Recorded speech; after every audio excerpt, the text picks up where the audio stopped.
기도부터 하는 이유는요, 가끔 다른 교회 가서 집회하는데 목사님이 헌금을 위해 기도해 주시고 말씀을 전하겠습니다 그러는데 헌금을 위해서 기도하는 걸 까먹는 수가 있거든요. 그래서 일단 먼저 해놔야 되는 거예요. 그런 깊은 뜻이 있는지 미처 모르셨죠? 우스갯소리로 하는 건데, 여러분, 우리가 그래요. 하나님 앞에서 새해가 되면 내가 꼭 이렇게 해야지 하고 아무리 결심해도 까먹는 것도 많고 지키지 못하는 게 너무나 많지 않습니까? 여러분, 하나님의 은혜로 새해를 맞이했습니다.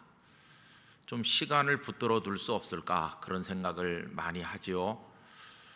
어떤 책에 보니까 이런 이야기가 있었습니다. 한 소년이 있었는데 가장 그 마음을 빼앗는 게 역마차였습니다.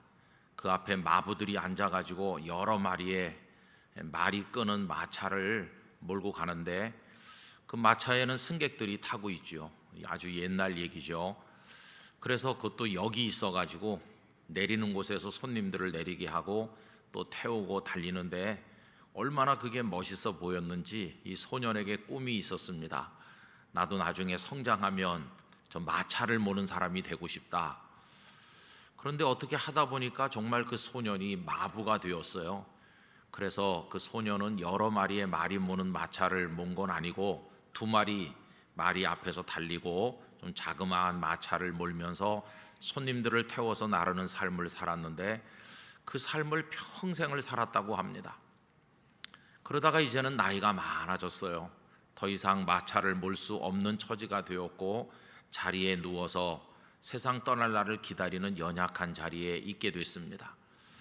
많이 위중해졌다는 이야기를 듣고 사람들이 찾아왔는데 가만히 보니까 이 사람이 다리 하나를 이불 밖으로 꺼내놓고 계속해서 이렇게 굽으렸다 폈다를 계속하더라는 거예요. 기력도 얼마 남지도 않은 이 사람이 왜 다리 하나를 내놓고 계속 폈다 굽혔다를 반복하는 것인가? 그래서 사람들이 물어봤답니다. 이보시오 이보시오, 힘도 없는데 편안히 있지 왜 그래요? 그러니까 이 사람이 하는 말이, 내가 옛날에 마차를 몰 때 오르막도 오르고 내리막도 내리면서 달렸는데 내리막이 그게 위험하다고, 내리막에 약간 커브를 도는 곳이 되면은 굉장히 위험하기 때문에 그래서 내가 다리를 쭉 뻗어가지고 제동장치를 밟으면 마치 요즘의 자동차 브레이크 같은 것이죠. 그러면 마차가 속도가 좀 조절되면서 천천히 내려갈 수 있었는데 나 지금 그래서 이거 하는 거라고. 아니 지금 자리에 누워가지고 무슨 제동장치를 밟는다는 말이요 하니까 세월을 좀 멈춰볼까 해서, 그래서 지금 내가 지금 이거 하는 거라는. 그런데 마차는 이거 밟으면 멈춰 섰는데 세월은 멈춰지지가 않는다는 거예요. 아무리 해도 세월은 흐르고 시간은 흘러서 그가 임종할 때가 다가온다는 얘기입니다. 여러분, 그렇죠. 2021년이 우리에게는 코로나로 인해서 힘든 해긴 했지만 그래도 어떤 면으로 보면 귀한 시간이었어요. 가족들과 함께 살았고 하나님의 집에서 불편하지만 예배하면서 또 그 힘든 것들의 많은 것들 속에 가만히 들여다보면 하나님의 은혜가 쌓여 있었어요. 어떤 분이 표현하기를 코로나19라고 하는 포장지 속에는 놀라운 은총이 담겨 있다고 이야기했어요. 코로나19라는 포장지를 보고 쓰레기통에 버려라 이렇게 하지만 그 포장지를 한번 열어보면 하나님께서는 그 속에 은혜를 담아서 우리들에게 보여주신다는 것이에요. 그래서 2020년, 2021년 코로나 때문에 어려웠지만 저는 우리가 하나님의 은혜도 많이 받았다고 생각합니다. 그래서 하나님 앞에 감사하고 찬송해야 되는 것이죠. 그런데 아무리 브레이크를 밟으려고 해도 멈춰지지 않는 것처럼 시간이 흘러서 2022년도가 되었습니다. 여러분, 이제 출발하는 시간이죠. 저는 이 신년 기도회 저녁 3번 말씀을 드리면서 오늘 첫날 저녁인데 여러분들을 거룩한 추억 여행으로 초대했으면 하는 마음을 가지고 있습니다. 우리 한번 옛날로 돌아가 봤으면 좋겠다는 생각을 하는 것이죠. 저는 저희 부모님을 경상남도 양산에 있는 어느 공원묘지에다 모셨습니다. 아버님께서 어머님께서 이제 두 분 다 가셨기 때문에 어디다 장례를 모셔야 되나 했는데, 이렇게 연결된 어떤 성도님께서 공원묘지를 하나 운영하고 계시다고 해서 소개를 받게 되었습니다. 그런데 그분이 다른 분이 사놨었는데 오랫동안 쓰지 않고 방치되어 있는 자리인데, 결국 그분이 그 자리를 쓰지 않는다고 그래서 하나 빈 데가 있으니까 목사님 이곳에다 하시죠. 저 높은 꼭대기 하지 말고 여기 자리가 좋습니다. 그래서 그곳을 하나 하고 납골할 수 있도록 조그맣게 만들어서, 그래서 이제는 매장이 아니고 화장을 해가지고 아버님도 어머님도 거기 이렇게 모셨습니다. 거기 아주 조그마하기 때문에 여러 사람을 모실 수는 없지만은 그래도 우리 가족은 충분히 쓸 수 있겠다, 그런 생각이 듭니다. 그런데 이제 서울에 오고 나니까 양산까지 가기가 참 어렵잖아요. 부산에 살 때는 뭐 자주 가서 부모님 여기 계시다 이런 마음으로 있었는데, 물론 거기 계신 것은 아니고 주님 나라에 다 가셨지만 그냥 정서적인 이렇게 끌림이 있어서 그래도 여기 계시다 그런 생각을 떨쳐버릴 수가 없었습니다. 그래서 가끔 좀 그곳에 갔으면 하는 생각이 있는데요, 그냥 단순히 성묘하는 차원에서 가는 게 아니라 제 마음속에는 거기 가고 싶은 이유가 따로 있는 거죠. 대개 가면 아내가 같이 가거나 아니면은 뭐 자녀들도 같이 갈 때가 있어요. 그런데 어떤 땐 이런 생각이 들기도 해요. 너 혼자 가라. 너 혼자 한번 가서 거기 좀 오래 머물러 봐라. 그런 생각이 들 때가 있습니다. 여러분, 왜 가족을 동반하지 않고 혼자 갈 필요가 있을까? 여기 우리 가족들이 와 있기 때문에 저 사람이 지금 무슨 소리를 하고 있는 거야? 이렇게 이상한 생각할지 모르지만요, 이유가 하나 있는 거예요. 거기 부모님이 계시잖아요. 그리고 이제 제가 가잖아요. 그러면 적어도 혼자 간다는 것은 결혼 이전으로 가는 거예요. 결혼 이전으로. 저는 지금까지 살면서 부모님과 셋이 살았던 시간이 이제는 결혼해서 가족들과 함께 산 시간보다 점점 줄고 있죠. 결혼해서 산 시간이 훨씬 길어졌어요. 앞으로도 계속 그럴 거니까 부모님과 같이 살았던 시간보다 훨씬 이 뒤쪽이 길죠. 근데 이제 아내도 따라가지 않고 혼자 갈 때는 제가 결혼 이전으로 돌아가는 거예요. 어머니, 아버지와 저 세 식구만, 너무나 자그마한 가족이죠. 정말 작은 가족으로 살던 그때, 결혼하기 전까지는 늘 세 식구였어요. 그 세 식구였던 대로 한번 돌아가서 그때의 저의 모습으로 되돌아가서 그때 했던 생각을 다시 해보고 그때 부족했던 저의 모습을 다시 보면서 오늘 나의 모습과 비교도 해보고, 그러면서 그때 하나님의 은혜를 받았던 그때 그 자리로 되돌아가 보고 싶은 생각이 있다는 것입니다. 그때 철없는 어린애였고, 그러면서 지금도 기억에 남는 몇몇 장면이 있어요. 그 몇몇 장면 중에 하나는 어머니 아버지가 다투시던 것도 생각이 나요. 부부싸움 하시는 걸 제가 이렇게 보고 있던 생각도 가끔 나기도 하고, 그리고 아버지께서 나 교회 가요 그러면서 양복 웃도리를 입으시는데 이렇게 뭐 입혀드리는 게 아니고 혼자서 이렇게 휙 이렇게 해가지고 팔을 껴서 입으시던 그 모습이 자주 생각나요. 그리고 어린 나이에 제가 방바닥에 이렇게 앉아가지고, 야, 아버지는 바지통이 크기도 하다. 그 쑥색 양복 입었던 게 생각이 나요. 저 쑥색이 아니라 팥죽색 양복을 입으셨는데 양복 바지통이 얼마나 넓은지 저기 나 같은 애는 한 2명은 들어가겠어. 그런 장면들이 자꾸 떠올라요. 그리고 아버님이 입으셨던 그 코트 색깔도 생각이 나고, 그런 장면들이 이렇게 떠올라요. 그러면서 빼놓을 수 없는 몇몇 장면들이 있죠. 세 식구가 둘러앉아서 하나님 앞에 예배할 때 이런 생각했습니다. 왜 우리 아버지 기도는 발전하지 않는 것일까? 왜 맨날 몇 년째 똑같은 기도를 반복하는 것일까?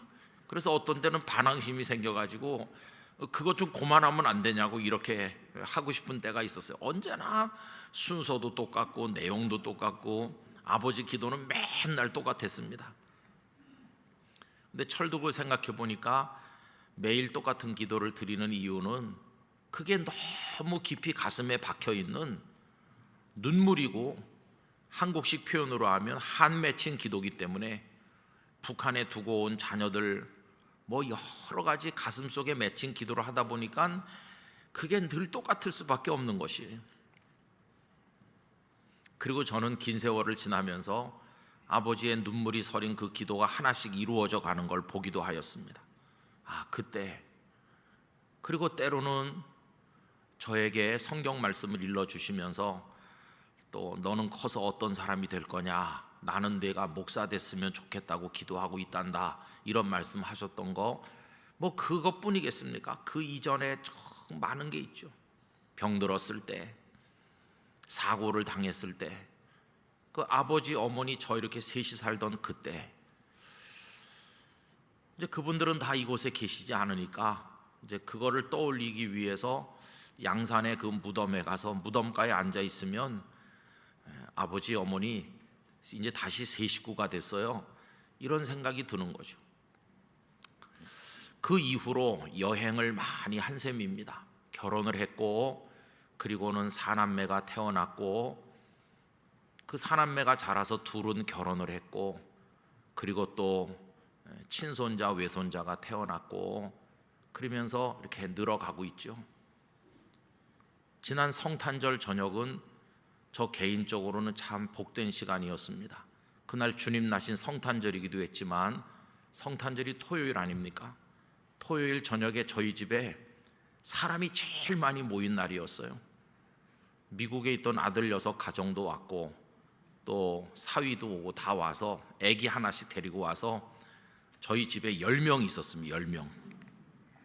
아마 최고로 많이 있었던 시간이겠죠. 그 10명이 사진을 찍으면서 하나님께서 우리 가정에 야곱에게 복을 주시듯이 이렇게 자손이 태어나고 다들 강건하게 잘 지내면서 오늘 성탄절인데 너무도 감사하다.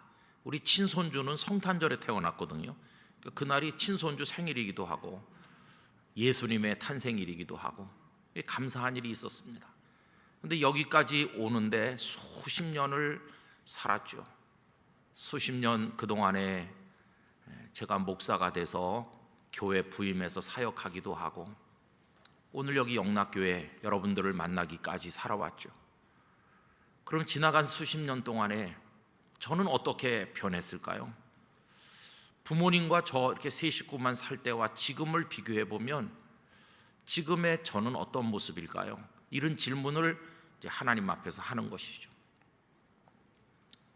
그 수십 년은 저를 복되게 만들고 또 많이 성숙하게 만들고 하나님의 은혜를 경험하도록 만들었지만, 또 돌려서 생각을 해보면 그 수십 년 동안 때도 많이 묻었겠다. 그리고 하나님 보시기에 순수함도 많이 잃어버렸겠다. 그리고 내가 나를 볼 때는 이렇게 저렇게 좋게 생각할 수도 있겠지만 하나님께서 보시는 내 모습은 좀 안 좋게 변한 것도 많겠다, 그런 생각이 드는 것입니다. 그래서 다시 옛날로 좀 가볼 필요가 있어요. 저는 오늘 여기 함께 하신 성도님들도 오늘 여러분들의 모습은 좀 이렇게 옆으로 놔두시고 마음의 여행을 하셔서 예전의 여러분의 모습으로 돌아가 보셨으면 합니다. 수십 년 전으로. 그때로 돌아가 보는 것은 절대 해롭지 않을 것입니다. 왜냐하면 정신없이 살아가는 이 세월 속에서 자칫 우리 자신을 잃어버릴 수가 있는데, 수십 년 전으로 돌아가면 내가 예전에 어땠었는가 하는 것을 알 수 있기 때문이죠. 하나님께서는 성경에 보면 예전으로 돌아갈 것을 요구하신 장면들이 많이 있습니다. 대표적인 말씀이 요한계시록 2장에 보면 에베소 교회를 향한 말씀이 있죠. 에베소 교회는 아주 큰 도시에 훌륭하게 모든 걸 다 잘하는 교회였지만 그들을 책망하신 게 딱 하나 있었는데, 그게 뭐였습니까? 처음 사랑을 잃어버렸다는 것이죠. 그들이 주님을 사랑했었는데 그 첫사랑을 너희들이 잃어버렸다. 여러분, 남자 여자가 만나서 뜨겁게 사랑해서 결혼해가지고 부부가 됐는데 처음엔 얼마나 그 남자를 사랑하고 그 여자를 사랑했습니까? 그런데 아이들을 둘 셋 낳고 세월이 몇십 년 지나고 나니까 그 두 사람에게 남아있는 게 재산도 많이 생겼고 자녀도 많이 생겼고 뭐 많이 생겼지만 없어진 거 하나, 서로에 대한 처음 사랑이 없어지는 거죠. 요즘에 참 슬픈 것은 연세가 60, 70 되신 분들이 황혼, 이혼을 많이 한다고 그래요. 사회적으로도 이룬 것도 많고 대단한 업적도 많이 이뤘는데, 그런데 왜 헤어지는 것입니까? 딱 하나가 없는 거죠. 처음 사랑이 없어진 것이에요. 이 두 사람이 옛날로 가볼 필요가 없을까요? 우연히 캠퍼스 교정에서 만날 때로, 아니면은 거기서 오며 가며 부딪혔을 때 처음엔 좋지 않은 감정에서 시작해서 사랑으로 변했을지도 모르는데, 뭐 MT를 가서 어떻게 지냈든지, 누구 소개로 만났든지, 아니면 버스간에서 만났든지, 어떻게 만났든지 간에 둘이 처음 만나서 설레는 마음으로 데이트를 하고, 쳐다보기만 해도 가슴이 설레고, 앉아있는 모습만 봐도 그냥 너무 좋고 행복하던 그때, 서로의 조건이 맞지도 않고 좋지도 않았지만 부모님의 반대를 무릅쓰고라도 기꺼이 결혼하려고 했던 그때, 그리고 그 옆에 사람 하나만 있으면 세상에 부러운 게 하나도 없었던 바로 그때로 좀 돌아가 볼 필요가 없을까요? 예전에 이 바닷가에 우리 둘이 와가지고 돈이 없어서 밥도 못 사 먹으면서 돌아다녔지만 그래도 그때 행복했는데, 지금 좋은 아파트에 좋은 자동차에 재산도 많고 이런 것도 많은데 왜 우리는 헤어지려고 하는가? 여러분, 그런 거 생각해 보면 과거로 돌아가 보는 게 필요한 거 아닐까요? 그래서 에베소 교회 성도들에게 처음 사랑을 회복할 것을 말씀하시죠. 그뿐이 아닙니다. 예수님께서는 부활하신 다음에 디베라 바닷가로 오셨죠.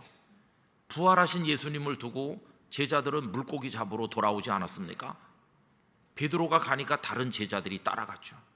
그런데 그날 예수님은 그들에게 오셨습니다. 밤새도록 그물질을 해도 고기 한 마리 잡지 못한 그들을 두고 예수님께서는 바닷가에 서서 말씀하셨죠. 배 오른편에 그물을 던져라. 배 오른편에 그물을 던지는 그 순간 벌써 베드로의 가슴 속에 떠오르는 한 장면이 있는 거 아니겠어요? 3년쯤 전에 그때도 이런 일이 있었지. 여러분, 배 오른편에 그물을 던졌더니 밤새 한 마리도 못 잡았던 그들의 그물에 153마리의 물고기가 잡혀 올라왔잖아요. 그 순간 베드로는 그냥 뛰어내렸습니다. 예수님께로 가기 위해서.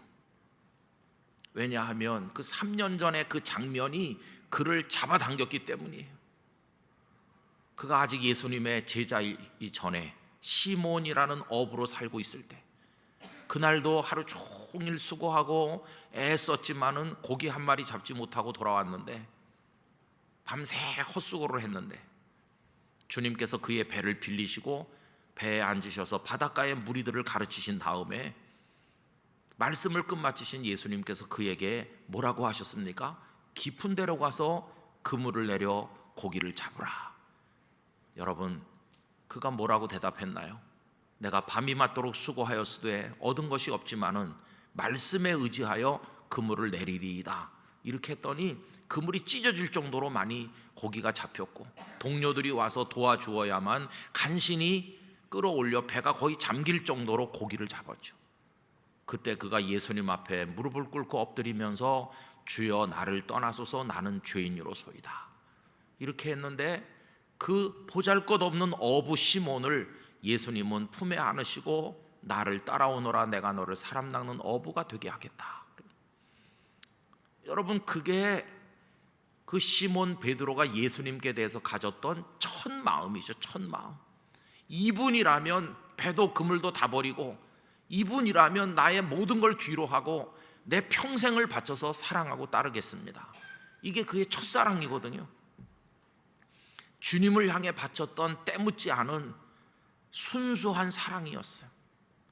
그런데 한 3년 따라다니면서 이제는 거만해졌습니다. 이제는 12 제자의 우두머리라고 우쭐대면서 그리고 자기들은 누구보다도 주님을 사랑한다. 그렇게 자부심이 많아졌습니다. 주님은 중간중간 책망도 하셨고 경고도 하셨죠. 책망하신 예는 사탄아 내 뒤로 물러가라. 내가 하나님의 일을 생각하지 아니하고 사람의 일을 생각하는도다 하시면서 그를 꾸짖기도 하셨고, 경고하신 말씀, 처음 된 자가 나중되기도 한다. 너 내 제자로서 수제자로서 제일 앞에 서 있는 것처럼 자부심이 강한데 너 먼저 된 자, 앞서 있는 자와 같지만 너 먼저 됐다고 그렇게 교만하면 곤란하다. 먼저 된 자가 나중되고 처음 된 자가 꼴찌가 되는 것이고 정신 차려라. 이렇게 하셨지만 깨닫지 못했죠. 결국은 그들은 마지막에 때가 많이 묻어서 예수님은 십자가를 향해 나가시는데 이 제자들은 무슨 생각했습니까? 우리 중에 누가 더 크냐? 세베대의 아내는 아들 둘 데리고 와서 야고보와 요한, 한 사람은 오른쪽 한 사람은 왼쪽에 앉게 해달라고 말할 정도로 그들의 생각은 부패되어 가고 있었습니다. 겟세마네 동산에서 예수님께서 땀방울이 핏방울 될 때까지 눈물로 부르짖는데 그들은 다 쿨쿨 잠자고 있었던 것도 이유가 있는 것입니다. 예수님에게 익숙해졌잖아요. 3년 동안 예수님 따라다니면서 주님이 하시는 말씀, 주님의 행하시는 이적 많이 보고 많이 익숙해졌지만 영적으로는 갈수록 부패되고 타락해서 교만해졌고, 예수님은 그렇게 부르짖으시는데 그들은 잠이나 자는 그런 모습으로 타락했죠. 저는 그 제자들이 그렇게 이상하게 변질되어가는 과정을 보면서 저 같은 목사도 그렇다는 생각을 할 때가 많습니다. 처음 신학교 문에 발길을 옮기던 그때 신대원 입학시험을 치기 위해서 정말 두려운 마음으로 고사장에 들어가서 앉아서 성경 종합시험 그 시험지를 받아들었을 때 그때 그 떨리는 마음이라고 할지 뭐라고 표현하기 어려운 마음인데요, 내가 목사가 되는 건가? 그런 마음으로 거기 답을 적어 내려가고 성경 말씀을 적어 내려가던 그때 비하면 너무 많이 달라졌죠. 전도사로 처음에 시작할 때 처음에는 전도사라고 하는 용어 자체가 저에게 잘 적용이 안 돼서 전도사님 불러도 쳐다보지도 않았죠. 그 전까진 김 선생으로 불렸으니까 김 선생 그러면 얼른 쳐다보지만 그렇게 시작했죠. 그러다가 또 목사가 되고 부목사 하다가 이른 나이에 담임 목회 하다가 세월이 많이 지났죠. 처음에는 강단에 올라올 때는 너무 두려웠죠. 성도들이 하나도 보이지도 않고 지금 무슨 말을 하는지도 잘 모를 정도로 긴장도 하고 그랬었죠. 그러나 언제부터인지 좀 달라졌어요. 이제는 뭐 앉아 계신 분들이 10명이든 1000명이든 뭐 그보다 수천 명이든 앉아 계신 분들이 다 장로님들이든 뭐 목사님들이든 그냥 가서 할 말 다 하고 하나도 뭐 두려워하거나 그러지 않는 사람이 됐죠. 말하자면 원숙해지고 경험도 많이 생겼고 노하우도 많이 생긴 거죠.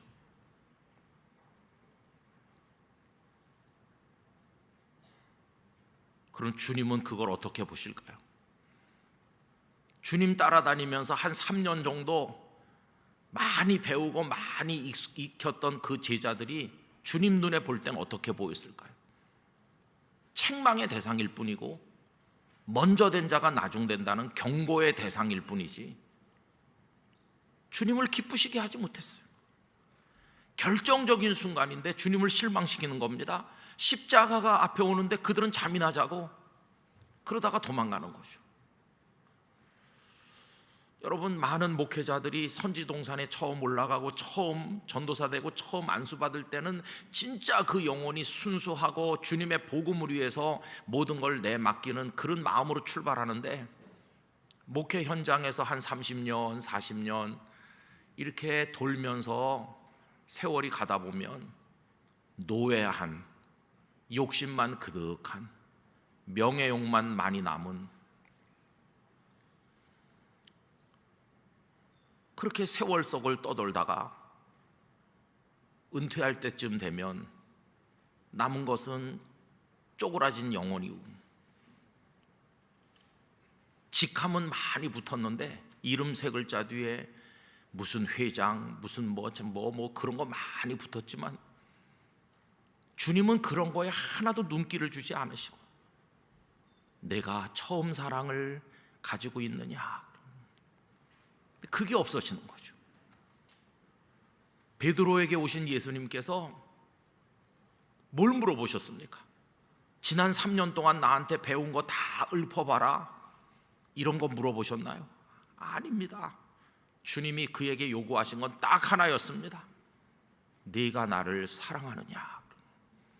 여러분, 그 에베소 교회에게 처음 사랑을 잃어버렸다고 책망하시는 그 말씀이나 베드로에게 예수님께서 네가 나를 사랑하느냐고 물어보셨던 그 질문이나 맥락이 똑같은 것입니다. 주님이 무엇을 원하시는지를 우리는 분명히 알 수 있는 것입니다. 2022년을 출발하는 영락교회 성도들이 가슴속에 그 사랑이 회복되시기를 기원합니다. 그걸로 주님을 기쁘시게 하기를 원합니다. 그게 꼭 있어야 되는 것이죠. 그러려면 옛날로 한번 가볼 필요가 있어요. 수십 년 세월을 지나오시는 동안에 여러분들의 마음은 어떻게 되셨나요? 어떤 사람이 인간 연구소를 찾아가서 거기서 이제 상담도 하고 얘기를 하게 됐어요. 그래서 질문했습니다. 가장 보통의 현대인의 모습을 좀 보여주세요. 그랬더니 거기서 슬라이드를 보여주기 시작했어요. 그런데 그게 이제 움직이는 거죠. 그러니까 슬라이드라기보다는 이제 동영상 비슷한 건데, 이게 가장 전형적인 현대인의 모습입니다. 맨 처음에 눈이 나왔어요. 그 눈이 클로즈업 되면서 눈이 크게 나왔는데 눈동자가 다 풀어져 있는 거예요. 죽은 모의 눈동자처럼 푹 풀어져 가지고, 아니 저 사람 눈이 왜 저래, 죽은 사람 눈 같으네. 그런데 갑자기 조금 있으니까 그 눈이 확 크게 떠지더니 생기가 도는 거예요. 야, 뭘 봤구나. 근데 화면 끝에 그 사람이 바라보고 있는 게 나오는데 아주 멋진 옷, 그리고 멋진 자동차, 그런 게 휙 지나가는 거예요. 그런 게 지나갈 때 이 사람의 눈이 확 떠지면서 갑자기 생기가 돌아요. 그리고 그게 지나가고 나면 다시 풀어진 눈동자로, 죽은 눈동자로 되는 거예요. 야, 저 사람 왜 저러지? 그 다음에 나온 것은 코였어요. 코가 이렇게 쭉 나오더니 콧구멍이 클로즈업 돼가지고 보여지는데 갑자기 콧구멍이 벌렁거리면서 커지는 거예요. 그리고 옆에 보니까 맛있는 음식이 나타나는 거예요. 맛있는 음식 맛을 이제 코로 느끼는 거죠. 그 다음에 아주 냄새가 좋은 고급 화장품이 탁 등장하니까 코가 또 벌렁거리는 거예요.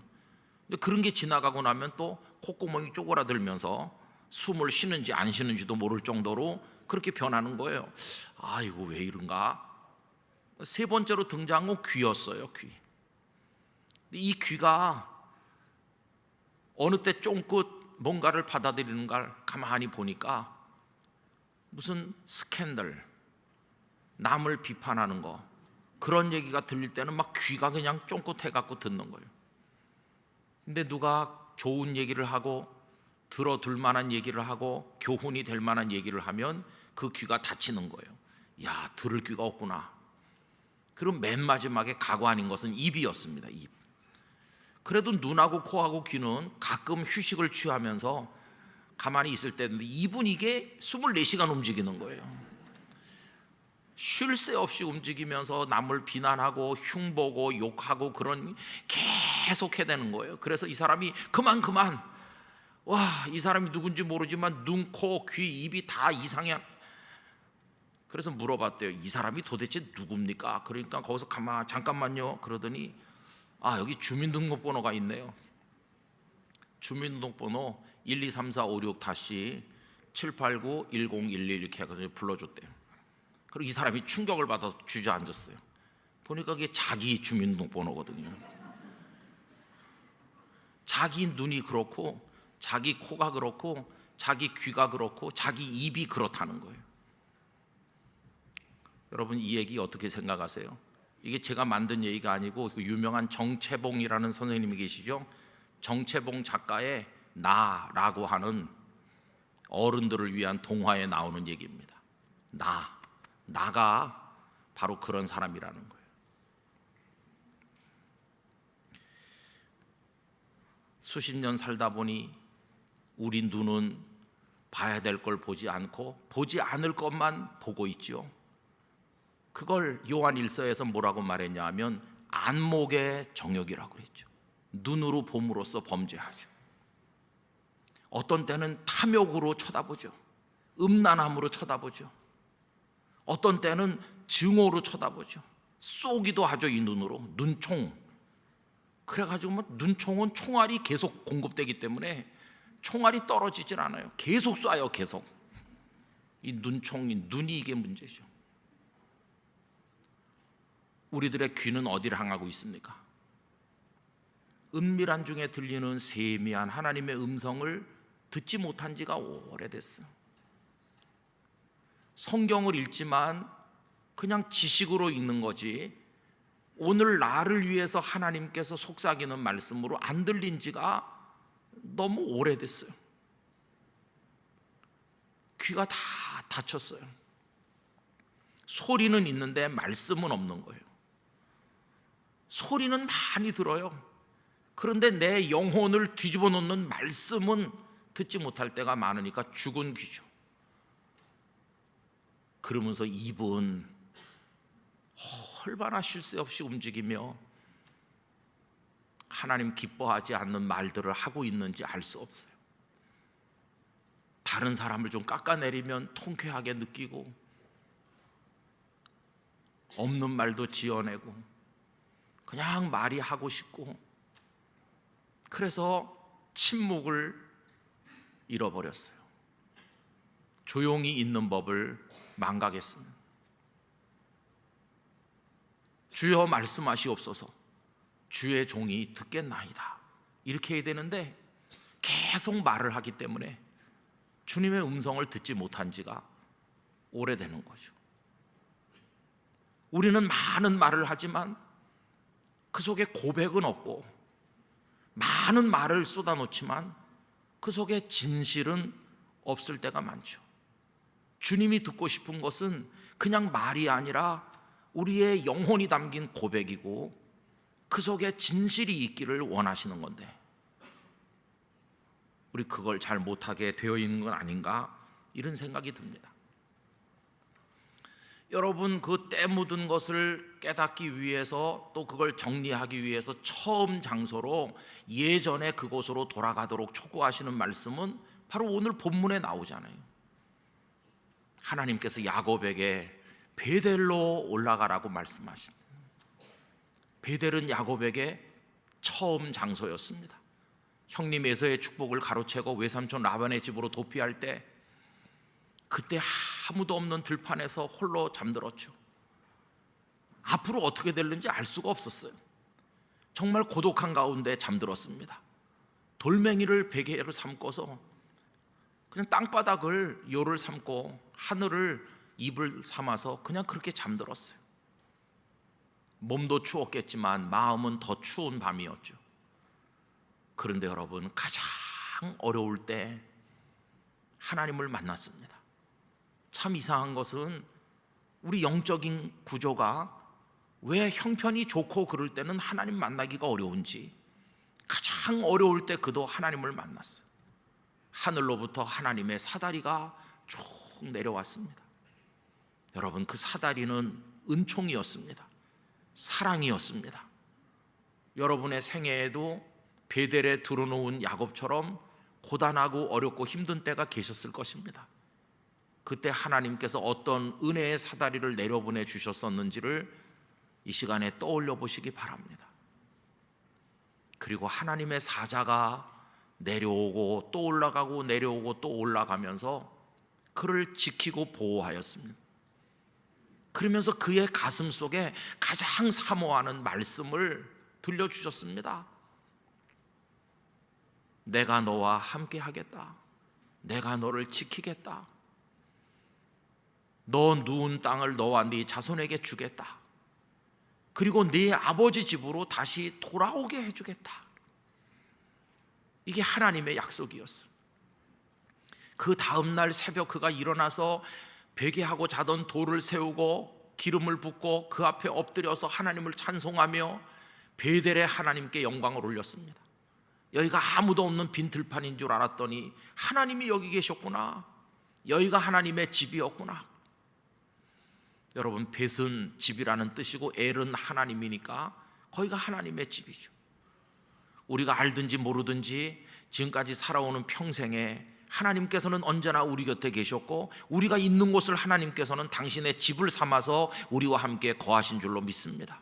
그래서 우리가 있는 모든 곳을 하나님은 하나님의 집으로 삼아 우리 곁에 같이 계셨던 것이죠. 그러면서 하나님은 그와 동행하셨습니다.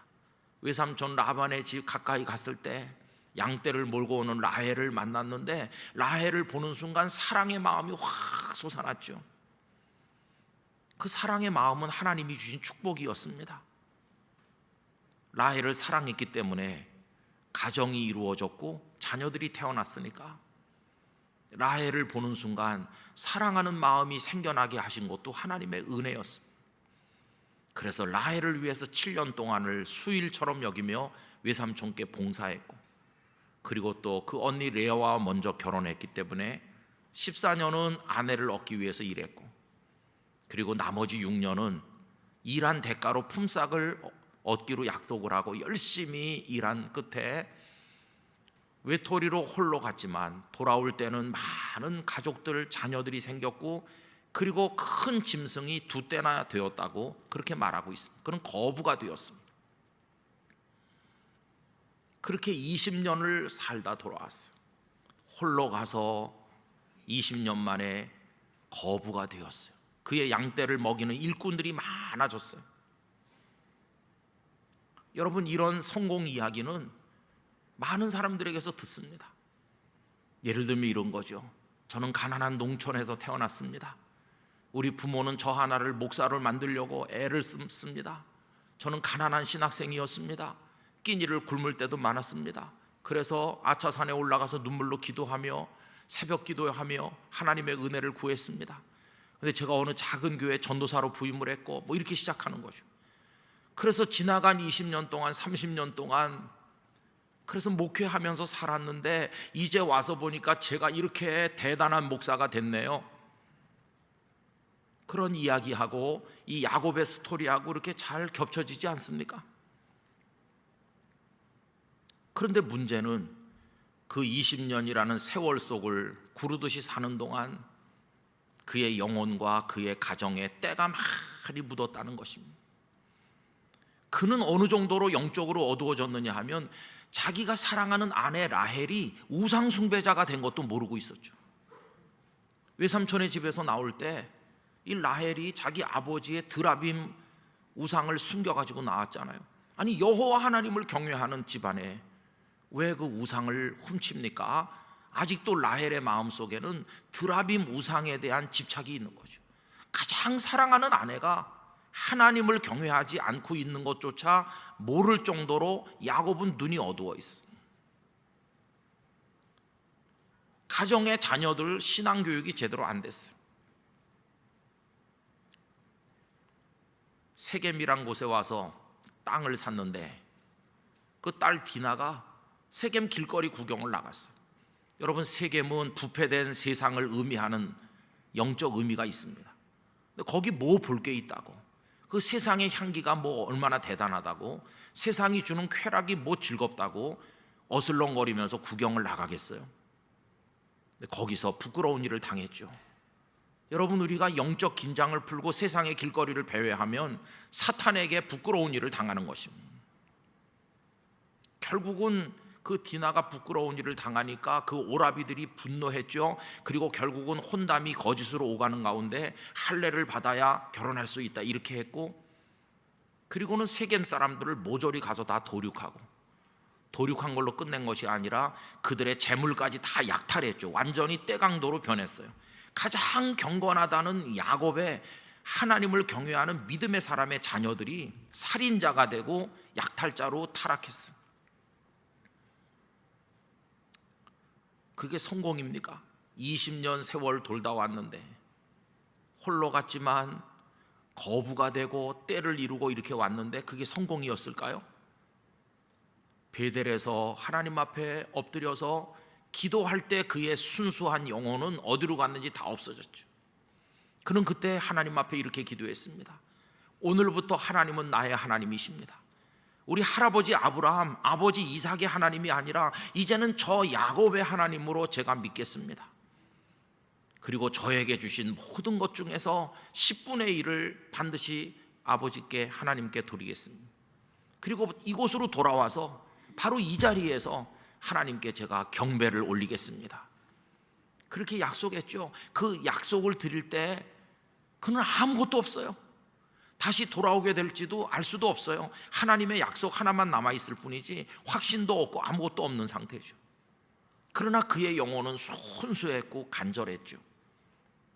그런데 20년 만에 돌아올 때 그가 베델로 바로 돌아왔습니까? 바로 돌아오지 않았습니다. 그는 숫곳이라고 하는 곳에 주저앉았죠.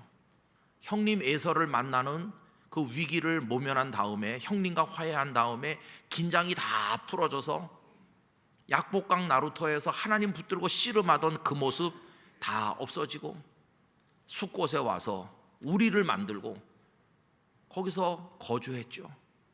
그러다가 이번엔 세겜에 가서 아예 돈 주고 땅을 사가지고 주저앉았어요. 여러분, 그렇게 할 때 베델에 와서 하나님께 경배하겠습니다, 이 약속이 그 가슴 속에 있었을까요? 다 새카맣게 까먹었어요. 그의 영혼도 부패하고 가족들의 신앙도 부패하고 살인자와 약탈자가 되고 결국 그 지경이 됐어요. 이제는 어떻게 해야 될지 알 수 없는 상황에 이르렀어요. 막다른 골목에 도달했을 때 하나님께서 그에게 던진 말씀이 딱 하나였습니다. 베델로 올라가야 된다고. 다시 베델로 가라. 내가 나를 처음 만나던 그 자리, 은혜를 처음 받던 그 자리, 나에게 처음으로 서원하던 그 자리, 나를 향해서 너의 모든 걸 바치겠다고 했던 바로 그 자리, 내 영혼이 순수하던 그 자리로 다시 올라가서 경배해라. 이게 오늘 35장의 말씀이죠. 그때서야 그는 오랫동안 깨지 못하던 잠에서 깨어 일어났습니다. 성공인 줄 알았더니 더럽혀졌고, 많은 것을 가진 줄 알았더니 다 쓰레기와 같은 것이었고, 내 인생에 달라붙은 건 축복이 아니라 그냥 무거운 짐일 뿐이구나, 그걸 알게 됐어. 그래서 그는 베델로 올라간 것입니다. 여러분, 이때 야곱에게는 딸린 식구가 많았어요. 레아, 라헬, 비라와 실바, 그리고 여러 자녀들, 많은 일꾼들, 사람들이 많았지만 그들 중에 누구도 베델을 모르죠. 그날 밤 그 베델의 하나님을 체험한 것은 야곱 혼자였어요. 지금 올라가기는 다 같이 베델로 올라가지만 하나님과 관계를 회복해야 될 것은 1차적으로 야곱 자기 자신이었어요. 온 가족이 같이 가지만 결국은 모두의 문제인과 동시에 야곱 그 개인의 문제였어요. 여러분, 인생은 가족들과 같이 살고 성도들과 같이 신앙생활하지만 결국은 우리 자신의 문제입니다. 자신. 제가 아까 부모님의 무덤에 갈 때 때로는 혼자 가야 된다는 생각을 하는 이유도 거기 있습니다. 부모님과 제가 세 식구 살면서 하나님의 은혜를 받고 여러 가지 하나님 앞에 서약하고 결심하고 했던 때, 그때 얘기를 아내는 모르는 거죠. 아내는 그 자리에 있지 않았으니까 결국 그때 그거는 제가 하나님 앞에 해결해야 되는 거고, 아내는 아내대로 성장하는 과정 속에 하나님을 만난 옛날 이야기가 있을 거 아니겠어요? 그건 또 아내는 아내의 이야기고, 저희 자녀들은 자녀들대로 각자의 베델이 있는 게 아니겠습니까? 여러분, 신년 벽두에 이 기도회를 시작하는 첫날 저녁에 저는 영락교회 성도들께서 여러분의 베델로 다 한번 가보시기를 바랍니다. 내가 처음 예수님 믿던 그 시간, 내가 은혜라고 하는 걸 처음 경험했던 그때, 하나님께서 나에게 기도가 뭔지를 깨닫게 하셔서 하나님 앞에 간절히 기도하던 그때, 예배 드리는 게 너무 즐거워서 어쩔 줄 몰랐던 그때, 처음 내가 세례 받을 때 서리 집사 돼가지고 너무 기쁘고 마음이 감격되었을 때, 장로 권사 안수 집사로 임직받던 첫날, 그때 나는 얼마나 순수하고 가슴이 뜨거웠던가. 근데 세월이 많이 지나면서 익숙해지고 노련해지고 경험이 많아졌고 뭐든지 잘하는 것처럼 보였지만 결국은 먼저 된 자가 나중된다는 경고나 받고, 하나님의 일을 생각하지 않고 사람의 일을 생각한다고 책망받아 사탄이라 불렸던 베드로처럼, 우리가 영락교회에서 주님의 일을 원숙하게 하는 것 같지만 정말 하나님의 일을 생각하면서 하는 건지, 아니면 사람의 일만 생각하는지, 내 입장에서 교회 일을 생각하고 이렇게 하면 나한테 유리한가, 내 체면과 좀 내 면이 서나, 그런 차원에서 일을 하는 건 아닌가. 목사가 목회하면서 오로지 주의 복음을 위해 해야 되는데, 목회 잘한다는 명성을 위해서 한다면 그건 다 썩고 부패된 거겠죠. 그렇진 않은가. 여러분, 이런 생각들을 하나님 앞에서 이 첫날 저녁 해봐야만 되겠다는 것입니다. 이 얘기는 사실은 눈물이 많이 흐르는 얘기죠. 우리 지금 여기 같이 있지만, 그러나 이런 얘기는 혼자서 생각해야 될 얘기죠. 주님, 세월이 많이 흘렀네요. 저도 이제는 반백이 됐어요. 주름살도 늘었어요. 이제 식구들도 늘었어요. 사람들은 저보고 성공했다 그래요. 저 교회에서 지금 권사된 지 10년째예요. 근데 지금 주님 앞에 저는 어떤가요? 그렇게 우리 자신을 돌아보아야만 되는 것이죠. 저는 베델로 올라가는 이런 경험은 자주 있어야 된다고 생각합니다. 자주 올라가야 되는 거죠. 저는 지금도 제가 영락교회 부임하던 2018년 2월 셋째 주일, 여러분들을 처음 만나서 했던 그날 말씀을 자주 듣고 있습니다. 왜냐하면 여기 영락교회에서의 삶을 따져보면 그때가 저의 첫 마음이잖아요. 그 첫 마음이 더럽혀지지 않았나. 그때 고린도전서 2장을 가지고 여러분들을 만났습니다. 클러지 셔츠를 처음 입고 어색했던, 이 뒤에 있는 찬양대원들 때문에 당황했던, 셔츠가 잘 맞지 않아서 손가락이 막 드나들 정도로 컸던 그날 그 생각을 그대로 생생하게 떠올리려고 노력하고 있습니다. 그게 저의 영락교회에서의 베델이니까요. 그리고 지금까지 흐르는 동안에 어떻게 변질됐나, 어떻게 때묻어 가나, 그런 걸 두려움으로 생각하는 것이죠.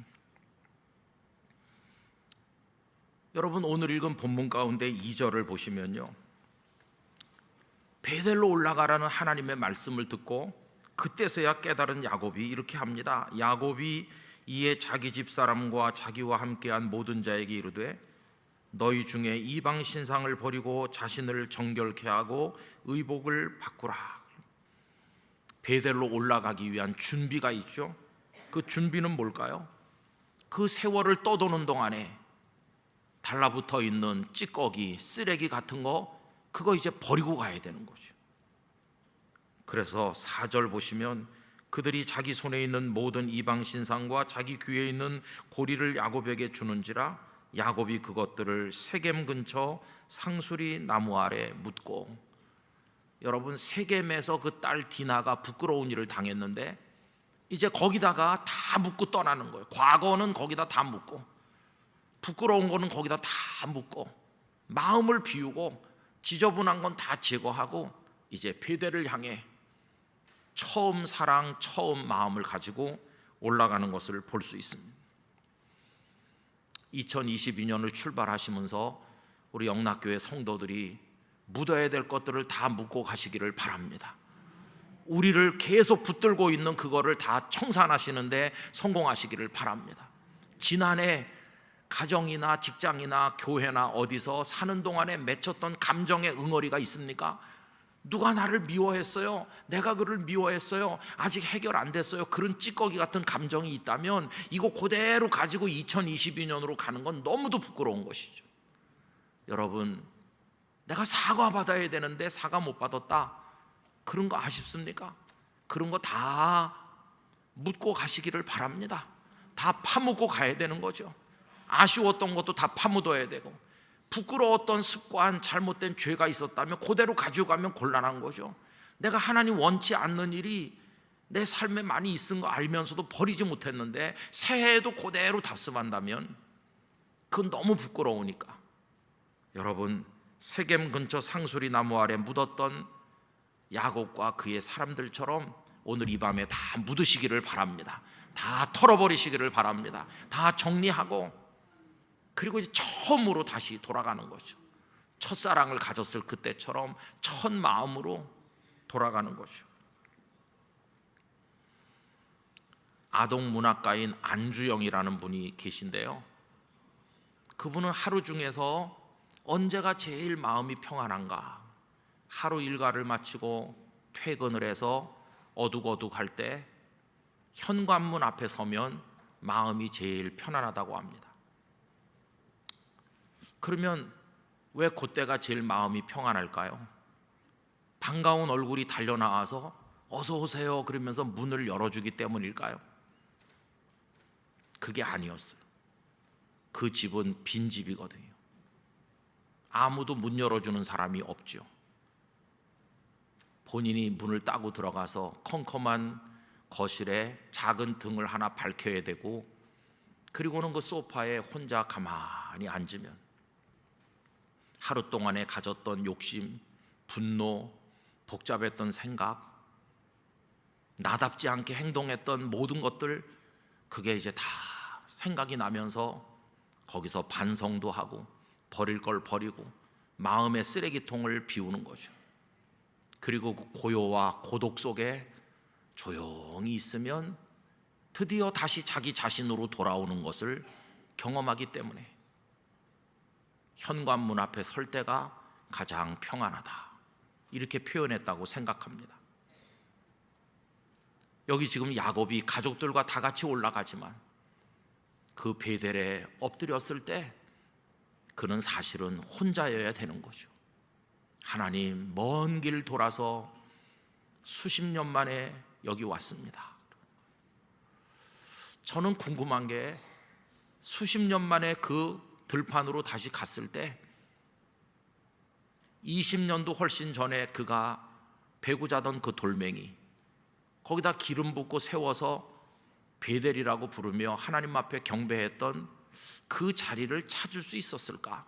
그 돌멩이 발견했을까? 아, 이 돌이었어, 이렇게 했을까? 그게 궁금해요. 그러나 다시 그쪽으로 가서 그 20수년 전에 그날 밤 일을 떠올리는 거죠. 라헬도 그 마음은 모를 것이고 레아도 모르겠죠. 그 자녀들도 이해할 수 없겠죠. 아버지가 왜 저러는 거야?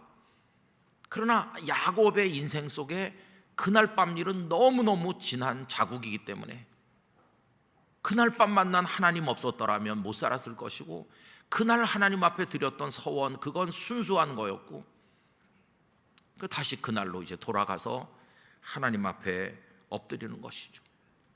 아마 하나님께서는 이렇게 속삭이셨을 것 같습니다. 야곱, 나 여기서 오래 기다렸다. 내가 물론 너와 같이 동행했고 너를 지켰고 너에게 복을 준 거 사실이지만 난 네가 했던 말을 기억했기 때문에 네가 속히 여기 오길 기다렸는데 너 너무 오래 걸려서 왔구나. 그때 흐르는 게 눈물뿐이겠죠. 하나님, 외삼촌 집에서 바로 왔어야 되는데 쓸데없는 여행을 너무 많이 했어요. 숫꽃과 세겜은 갈 필요가 없는 곳이었는데 그거 욕망이었고 끝자락은 아주 썼습니다. 딸이 부끄러운 일 당하고 우리 아들들은 타락하고 이제서야 뒤늦게 이 자리에 돌아왔습니다. 저를 용서해 주십시오. 그게 회개죠. 거기서 그는 다시 시작하게 되는 것이. 여러분, 오늘 우리들의 문제는 배대를 상실한 것입니다. 그리고 우리에게 덕지덕지 붙어 있는 그것들이 성공이라고 착각하는 것입니다. 저는 가장 큰 성도의 성공은 처음 마음을 그대로 지킬 수 있는 그것이라고 믿습니다. 주님을 향한 처음 사랑을 그대로 지킬 수 있다면 그게 축복이라고 생각합니다. 처음 시작하던 그 마음으로 마지막까지 충성을 계속한다면 그게 진정한 성공이 아니겠습니까? 근데 세월은 마치 자동차를 타고 달리는 동안에 차에 먼지가 앉듯이 세월이라는 도로를 달리다 보면 우리 안과 밖에 먼지와 때가 너무 많이 끼니 그걸 세차할 수밖에 없는 것처럼 우리의 영혼을 하나님 앞에 다시 드려야 되는 것이죠. 여러분, 휴대폰이나 어떤 장비들을 쓰다가 이렇게 복잡하게 얽히면 초기화 하시잖아요. 초기화 버튼을 누르는 거죠. 다시 처음으로 돌아가서 시작하는 것입니다. 저는 오늘 밤 여러분들이 어떤 분은 10년, 어떤 분은 20년, 어떤 분은 30년, 아니면 50년, 60년 요만했을 때, 예수님 처음 배웠을 때, 주님 사랑을 처음 고백했을 때 그리로 다 돌아가시게 되기를 원합니다. 거룩한 과거로의 여행을 추천하고 싶습니다. 그래서 거기서 홀로, 그 베델에서 홀로 주님을 바라보는 것입니다. 그리고 거기서 다시 초기화해가지고 그 순수한 믿음과 사랑을 가지고 출발하는 것입니다. 아무리 달력을 갈아붙이고 새해가 돼도 찌꺼기 그냥 끌어안고 가면 아무 의미가 없을 테니까 새로운 마음으로 가는 것입니다. 저도 2022년을 출발하면서 하나님 앞에 이런 기도를 드리고 있습니다. 하나님, 저의 목회가 이제 시작하는 목회가 아니라 어떻게 잘 마무리할까를 생각해야 될 마무리 목회를 하게 되었는데, 처음과 끝은 가장 거리가 먼 것 같지만 영적으로는 처음과 끝이 서로 맞닿아 있다고 생각하니 처음으로 돌아간 모습으로 마무리할 수 있도록 도와주시옵소서. 그런 기도를 드리고 있습니다. 여러분, 마지막은 처음과 맞닿아 있습니다. 참 이상하죠? 사랑하는 부부가 수십 년을 살다가 남편이나 아내가 먼저 세상을 떠나면 그게 마지막이잖아요. 그런데 먼저 떠난 이를 앞에 두고 남아있는 이가 뭘 생각할까요? 그 주검만 바라보고 있을까요? 아니요. 그 사랑하는 사람을 처음 만났던 처음을 생각할 겁니다. 끝에 가서 생각하는 게 처음이에요. 그때 이 여자를, 이 남자를 처음 만났을 때 곱고 씩씩하고 아름다웠는데 자, 이렇게 됐구나. 아르바이트를 해가면서 가난과 싸우면서 어렵게 독학을 해서 공부를 해가지고 대학을 졸업하는 젊은이가 있다고 해봅시다. 정말 고생해서 받은 대학 졸업장, 그 학위를 받고 교정을 떠날 때 그게 마지막인데, 이 젊은이가 그 마지막 순간을, 교문을 통과하면서 뭘 생각할까요? 그렇게 주경야독해가지고 이 학교에 처음 입학하던 그날을 생각하겠죠. 마지막과 처음은 가장 멀리 있는 것 같지만 사실은 서로 연결되어 있습니다. 그래서 하나님 앞에 그런 기도를 드리는 거죠. 하나님, 목회의 마지막으로 갈수록 맨 처음 전도사가 되던 그때를 생각하게 해주시고, 경험 많고 노련하고 그런 게 아니라 미숙해서 부끄러워서 두렵고 떨려서 하나님 앞에 엎드려 기도하던 그때 그 모습으로 돌아가게 해주시기를 원합니다. 그래서 혼자 이런 생각하면서 웃기도 했어요. 맨 마지막 설교는, 생애 맨 마지막 설교는 마치 전도사 때 첫날 했던 첫 설교처럼 설레기도 하고 두렵기도 했으면, 그렇게 끝마칠 수 있으면 참 좋겠다, 이런 생각도 해보기도 해요. 저는 영락교회 성도님들이 예수님을 믿으면 믿을수록 더 어린아이 같아 지시기를 바랍니다. 더 순수해지시기를 바랍니다. 그래서 처음과 마지막이 만나듯 그렇게 신앙생활하는 걸 꿈꾸시기를 바랍니다. 아유, 집사님은 수십 년 했으니까 잘하시잖아요. 누가 이렇게 축켜 세워줄 때, 아니에요, 저는 어린애 같아서 사실은 잘 몰라요, 이렇게 겸손할 수 있으면 이게 마지막과 처음이 만나는 거 아니겠어요? 하나님께서 좀 더 많이 줄까 이렇게 물으실 때, 하나님, 어린 애기에게 장난감 하나면 족하잖아요. 충분합니다 하나님, 이렇게 했던 그때로 돌아간다면 이게 만나는 거 아니겠어요? 그래서 올 한 해 우리가 시작하는 마음이 그런 마음이기를 원하는 것입니다. 오늘 말씀은 여기서 끝나지만 이 이야기는 홀로 계속 생각하셔야 될 마음이죠. 여러분의 골방에 들어가셔서 여러분의 베델을 떠올리시면서 그때 만났던 그 하나님 앞에 무릎을 꿇으시고, 뭐든 버릴 거 다 세겜의 상수리 나무 아래 묻었던 야곱처럼 다 버리고 정리하시고 깨끗하게 털어버리고, 그리고 새로운 시간을 출발하시게 되기를 바라는 것입니다. 다시 베델에서 오늘 저녁에 드리는 말씀입니다. 기도하겠습니다. 거룩하신 하나님 아버지, 신년 기도의 첫날 시작하면서 야곱에게 베델로 올라가라고 말씀하셨던 그 하나님의 뜻을 생각해 보았습니다. 수십 년 세월을 살면서 많은 걸 가졌고 성공한 듯 보였으나 그것은 성공도 아니요 성취도 아니었고 군더더기 찌꺼기가 달라붙은 데 불과하였습니다. 주께서는 그를 다시 처음 자리로, 처음 은혜를 받았던 그 자리로 올라가게 하셨습니다. 주여, 저희도 베델로 오르게 하여 주옵소서. 거기서 과거의 우리를 보게 하시고 처음 주님 앞에 사랑을 서약하던 그때로 돌아가게 하시고 순수를 회복하게 하시고 겸손을 회복하게 하시고 거기서 다시 출발하는 축복을 누리게 하여 주시옵소서. 이 신년 기도의 마지막 날 시간이 끝날 때까지 새벽에도 오전에도 저녁에도 큰 은혜를 쏟아부어 주시옵시고 많은 성도들이 다 같이 함께하여 새해를 은혜로 출발하게 하여 주시옵소서. 예수님의 이름으로 기도드리옵나이다. 아멘.